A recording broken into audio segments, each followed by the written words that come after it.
एक लड़की जिसकी उम्र जैसे जैसे बढ़ रही थी वैसे वैसे उसका जो शौक होता है वो भी उसके उम्र के हिसाब से बढ़ना चालू हो जाता है।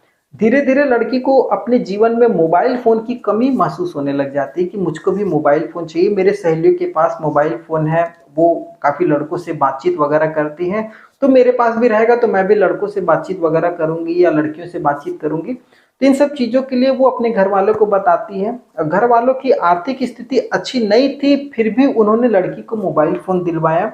धीरे धीरे लड़की मोबाइल फोन की लत लग जाती है। मोबाइल फोन पे कभी रील्स देखना, कभी वीडियो करना, वीडियो कॉल करना, कभी किसी से बातें करना, कभी किसी के साथ चैट करना, इस तरीके से उसका जीवन पार हो रहा था। इसी बीच में वो अश्लीलता की दुनिया में मोबाइल फोन में घुस जाती है और अश्लीलता में उसको काफी ऐसे कंटेंट भी देखने को मिलते हैं जिसमें एक लड़की है, दो दो लड़के हैं, इस तरीके का वो देखती रहती है बहुत सारा वीडियो, जिसको वो अपने रियल लाइफ में भी करने की सोचती है, जिसको वो पूरा करने के लिए काफी ऐसे लड़के थे जो उसके आस पड़ोस के गांव के लड़के थे, उनसे दोस्ती बढ़ाती है। धीरे धीरे दूर दराज के गांव के लोगों से भी उसकी दोस्ती हो जाती है और इन सब चीजों के चक्कर में वो एक ऐसा कांड कर जाती है जो कि उसको सीधे हवालात की हवा खिला देती है और वो आजीवन जीवन भर जेल के सलाखों के पीछे चली जाती है। जी हाँ, मैं बात कर रहा हूँ उत्तर प्रदेश के रायबरेली जिले के शिवगढ़ थाना क्षेत्र की। शिवगढ़ थाना क्षेत्र में एक ऐसी घटना 12 मार्च को घटित होती है जो कि पूरे गांव वालों के लिए एक अचंभित से कम नहीं थी कि मतलब इस तरीके से कैसे हो सकता है, कैसे इसकी जान जा सकती है। सहजराम एक व्यक्ति होता है जिसकी मृत्यु हो जाती है और पूरे गांव वाले इन चीजों को समझ नहीं पाते कि आखिर जिस आदमी का किसी से बोल चाल नहीं, किसी से झगड़ा झंझट नहीं, उसकी मृत्यु कैसे हो सकती है। इन सब चीजों को पुलिस भी तफ्तीश अपने हिसाब से करती है। पुलिस को भी समझ में नहीं आता कि आखिर ये ऐसा हुआ कैसे, क्या क्या हुआ क्या नहीं हुआ।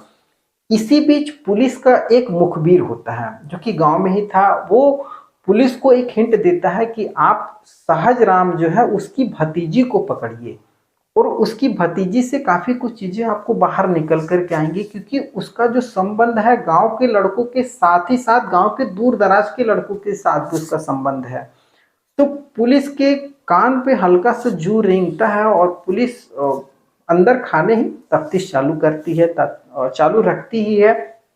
तो वो पुलिस जो होती है वो रिया का पहले तो कॉल डिटेल निकलवाती है।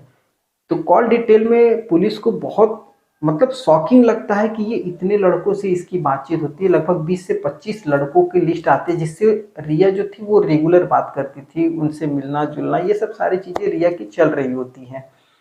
तो पुलिस रिया को अपनी कस्टडी में लेती है और थोड़ा सा कड़ाई से पूछताछ करती है। तो जो बातें निकल करके आती है वो काफी ज्यादा शॉकिंग होती है। रिया पुलिस की तफ्तीश में बताती है कि एक रात की बात है, मैंने एक वीडियो देखा था मोबाइल फोन में जिसमें एक लड़की थी और दो लड़के थे और वो उस दोनों एंजॉय कर रहे थे। तो मैंने भी सोचा कि मैं भी इस तरीके से क्यों ना अपनी लाइफ को एंजॉय करूं। तो मैंने पास के ही गांव के संजीव और हर्षित को फोन किया। पास के ही गांव के रहने वाले ये दो लड़के थे, संजीव और हर्षित। इन दोनों को मैंने रात में 12 बजे फोन करके बुलाया था कि आप आओ और हम लोग सरसों के खेत में मिलेंगे। मेरे घर के पास वाला जो सरसों का खेत है उसमें हम लोग मिलेंगे रात में 12 बजे। तो अलग अलग फोन करके बुलाया गया था। तो संजीव और हर्षित रात को 12 बजे पहुंच जाते हैं और उनसे रिया जो थी वो कॉल पे लगातार बनी हुई थी कि ठीक है मैं यहाँ पर हूँ, आप यहाँ पर आओ। तो जब संजीव और हर्षित एक जगह मिल जाते हैं और रिया भी मिलती है उस सरसों के खेत में, तो वो अंदर चले जाते हैं जहां पर रिया पहले से व्यवस्था वगैरह सब कुछ करके रखी हुई थी कि यहीं पर हम लोग को मिलना और यहीं पर हम लोग जो भी है अपनी लाइफ को एंजॉय करेंगे। वो अपनी अश्लीलता में मग्न हो जाते हैं सरसों के खेत में। तभी सहजराम जो कि रिया का चाचा होता है उसकी नींद खुल जाती है और जब उसकी नींद खुलती है तो उसके सामने जो सरसों का खेत होता है उसका खुद का होता है। तो उसमें देखता है कि मोबाइल का टॉर्च वगैरह की रोशनी जो होती है वो जल रही होती है और बिल्कुल अंधेरा तो था नहीं। तो उसको थोड़ा सा डाउट हो जाता है कि भाई यहाँ पर इस समय कौन है, कौन आया हुआ है या कोई शौच करने आया हुआ है या कुछ ऐसी बात है। तो वो उठता है और अपना जो टॉर्च होता है वो टॉर्च ले करके उस सरसों के खेत की तरफ बढ़ना चालू कर देता है। जब वो उसके धीरे-धीरे नज़दीक जाता है और टॉर्च जला करके रखता है, तो इन सब चीज़ों को और रिया और उसके दोनों दोस्त बहुत ध्यान से देख रहे होते हैं। तो वो सोचते हैं कि हो सकता है कि सहजराम फिर से वो मोबाइल वगैरह को उन्होंने टॉर्च बंद कर दिया था, तो वो सोचते हैं कि ये सहजराम फिर से हो सकता है लौट जाएगा या रिया का चाचा जो है वो लौट जाएगा। लेकिन सहजराम वो भी जिद्दी था, वो भी धीरे-धीरे उस जगह पर पहुँच जाता है और वहाँ पर जब जा कर के देखता है, तो वहाँ रिया लेटी होती है और जो 2 लड़के संजीव और हर्षित होते हैं, वो दोनों पास में ही बैठे होते हैं बिना कपड़ों के। अब ये सब सारी चीज़ें सहजराम को असहज कर देती हैं, वो बहुत ज़्यादा उत्तेजित कर देती हैं। अब सहजराम इतना ज़्यादा उत्तेजित हो जाता है जिससे रिया और उसके जो 2 दोस्त होते हैं वो काफ़ी ज़्यादा डर जाते हैं, भयभीत हो जाते हैं कि मेरा जो चाचा है वो कल सुबह सबको बता देगा या अभी सबको घर में बता देगा, गाँव में बता देगा, मेरी बहुत बड़ी बदनामी होगी। और वो दोनों लड़के भी डर जाते हैं कि अब तो मैं पकड़ा जाऊँगा, बहुत पिटाई होने वाली है अब हमारी। तो वो तीनों जाने अनजाने प्लानिंग कर लेते हैं कि क्यों ना सहजराम को यहाँ पर मार दिया जाए और जिससे ये जो बातें हैं ये किसी को पता ना चल सके। अब वो दोनों क्या करते हैं लड़के, सहजराम 12 मार्च की रात थी, थोड़ा सा हल्का हल्का ठंडी थी, तो सहजराम जो मफलर लगा करके गया था उस मफलर से उसका गला दबाते हैं और जो रिया होती है वो जोर जोर से सहजराम को मारने लग जाती है। मारते मारते ये तीनों मिल करके सहजराम को मार देते हैं जान से। सहजराम की मृत्यु हो जाती है और वो तीनों सहजराम की लाश को उसी सरसों के खेत में छोड़ करके वहां से अपने अपने घर भाग जाते हैं। अब सुबह होती है, गांव के लोग सहजराम गांव के परिवार के लोग सहजराम की खोजबीन चालू कर देते हैं, लेकिन कहीं अता पता नहीं लगता। धीरे से फिर खबर आती कि यहाँ पर एक लाश पड़ी हुई है, तो घर वाले भी जा कर के देखते हैं, तो वो लाश जो थी वो सहजराम की ही थी।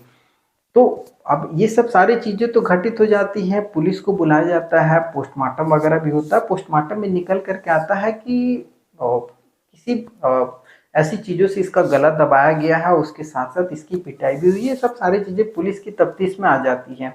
तो पुलिस भी अपने हिसाब से कार्य करती रहती है, पुलिस को कोई सुराग नहीं मिल रहा होता, लेकिन जो मुखबिर होता है उसके द्वारा रिया के बारे में जब जानकारी मिलती है, तो ये सब सारी चीज़ें धीरे-धीरे खुल कर के आ जाती हैं। तो इन सब चीज़ों को लेकर के जब रिया से कड़ाई से पूछताछ होती है तो पुलिस भी शॉक हो जाती है और पुलिस तब शॉक होती है जब रिया का संबंध गांव के बहुत दूसरे दूसरे लड़कों से 20-22 लड़कों से उसका कंटिन्यू संबंध था। रोज उसके घर आना जाना, कई काफ़ी लोगों का अल्टरनेट तरीके पे, कभी वो आए तो कभी ये आए, कभी उससे मिलना कभी इससे जुलना, लेकिन इन सब मिलने जुलने के चक्कर में वो ये चीज़ भूल गई थी कि एक ना एक दिन चोरी पकड़ी जाती है। और वो चोरी पकड़ी गई थी और वो चोरी ऐसी पकड़ी गई जिसमें एक मासूम सहजराम की हत्या हो जाती है और उस हत्या के कारण रिया और उसके जो 2 दोस्त होते हैं वो इन तीनों को पुलिस पकड़ लेती है। पुलिस पकड़ करके अदालत में अ, बयान करवाती है, बयान करवा करके उनको जो भी सज़ा है वो अब दिलाया जाएगी। 12 मार्च की ये घटना थी।